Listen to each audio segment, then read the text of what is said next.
have another person who is very, very close within this community and who is an advocate who cares for our fellow Americans. This is a person who not only is a social worker, but is directly going to be affected by this bill. Her name is Wylie. She not only is an advocate, but she also recently just came back from Harrisburg.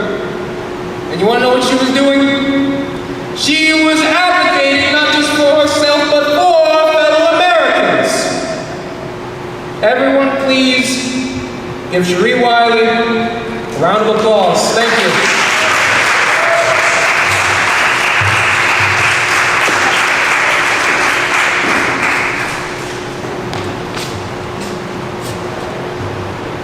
Hello. Stretch if you must. People with seasoned bones, I know we gotta, we can't just sit that long, so don't be ashamed if you have to stretch. Before I do my speech, let me just clarify a few things.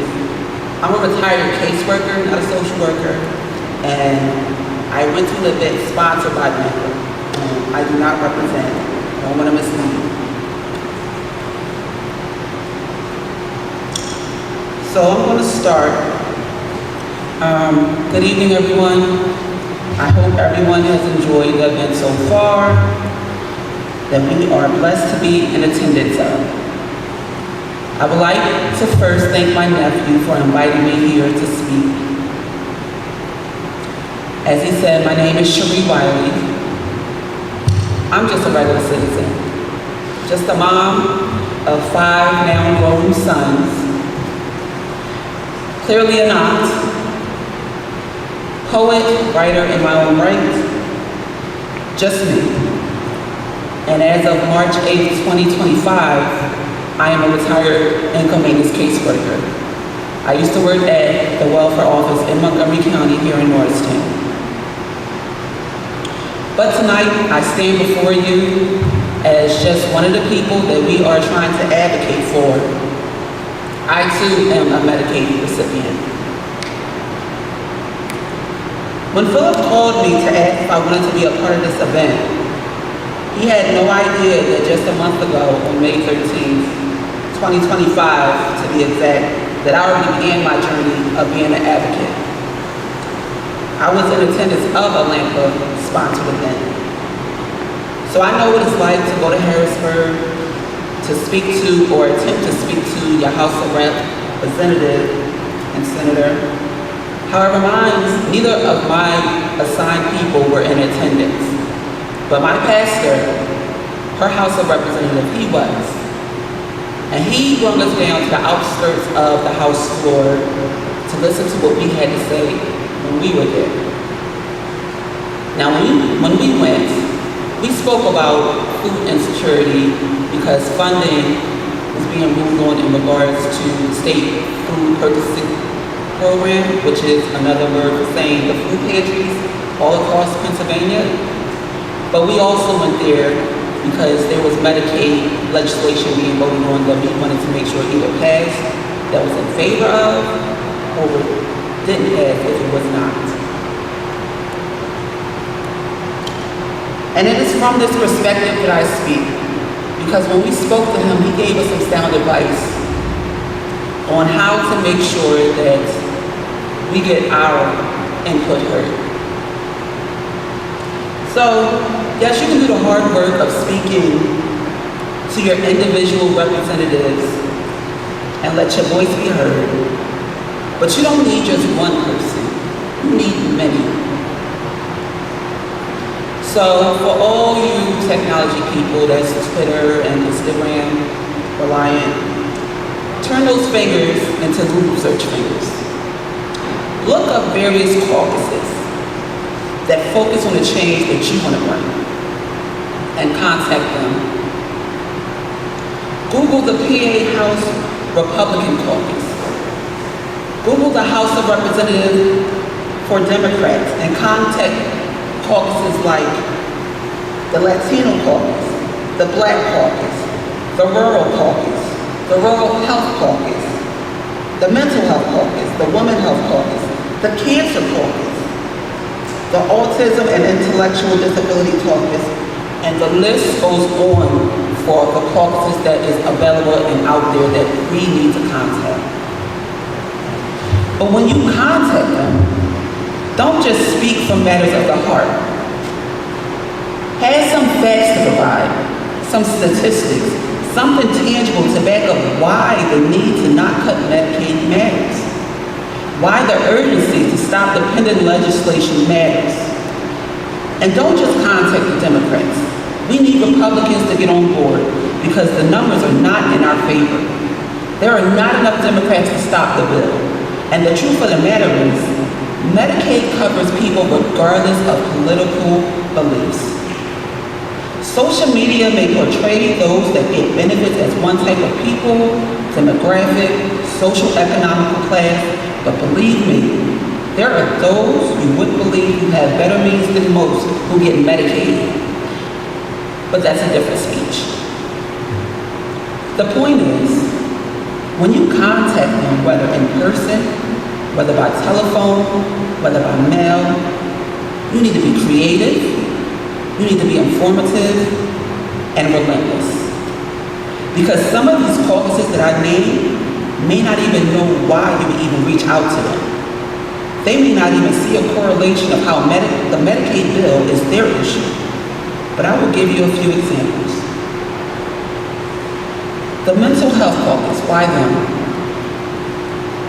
Medicaid doesn't just allow people to see the medical doctor for physical ailments. It allows people to get behavioral, mental health treatment that without Medicaid, some may not have the ability to get the treatment. The institutions that house some and that treats them gets paid from the insurance. CBH and Magellan are what the mental health visits are billed through.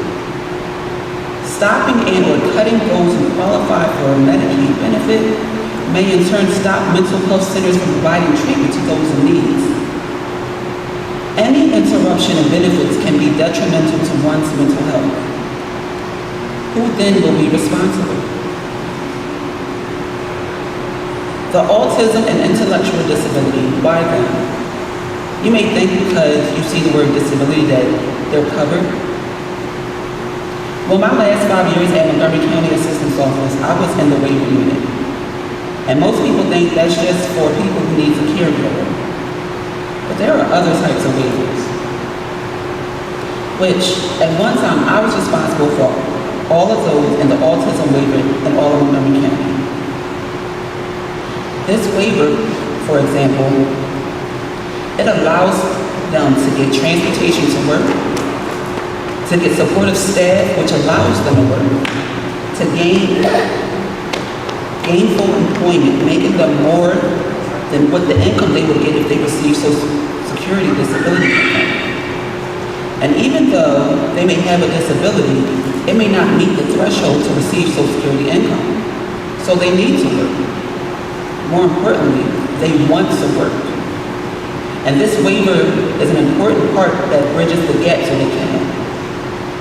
In addition, they get full medical insurance. A lot of my former clients obtained jobs that made their income exceed the waiver income limit. So because they understood the need for the waiver to continue, they opt to get more, which is medical assistance for workers with disabilities, which is the same medical that they had, but now they pay a monthly premium. Because without that waiver, they would not get the extra supportive services needed to keep their job. And private insurance, to my knowledge, does not provide the extra benefit that Medicaid does. And these caucus members may be too far removed to even know that their constituents need the Medicaid as it stands today. I cannot tell you, when I was a caseworker, how my phone was inundated with phone calls from clients and or the parents who were scared that their waiver adult child would lose their benefits the day that Trump won the election. Now I can go on for centuries, because I like to talk, but I'm gonna end it with a personal one. June 20th, 2024, my life as I knew it changed. I was hospitalized. I had to get my first blood transfusion because my hemoglobin was 6.1. If you know, you know what that means. After I was released 3 days later, I was on a regimen of 14 pills and a round of iron infusion. It was 5 per round. Then constant blood work because my iron levels were not stabilized and my platelets remained higher than the chart that it was shown on. I then had to have surgery because nothing was working and I was out of work for 6 weeks on FMLA. And when I returned to work, I was never the same. Now then, I was covered by my employer insurance. But every time I went for a follow-up, there was another specialist being added to my regular doctor's visits. By November, I was out of paid sick time. So I was going to my doctors, but not getting paid for those dates because I had to see doctors at least twice a week. Whether it was a hematologist, a pulmonary, or a cardiologist, all of my appointments were necessary. By December 2024, I realized it was too much and I had to stop working was my first thought. I was becoming confused and my work was suffering. Although my job didn't notice, I knew. But God had a plan. By February, my test results started to normalize. My diagnosis started becoming manageable. And one day, my son, my second oldest down there, said, "Hey Mom, my job is hiring."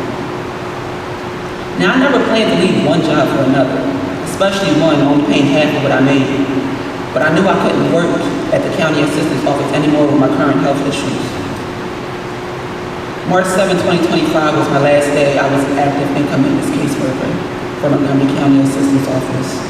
And March 10th is when I took my new position at a high school in Philadelphia as a student success center coordinator.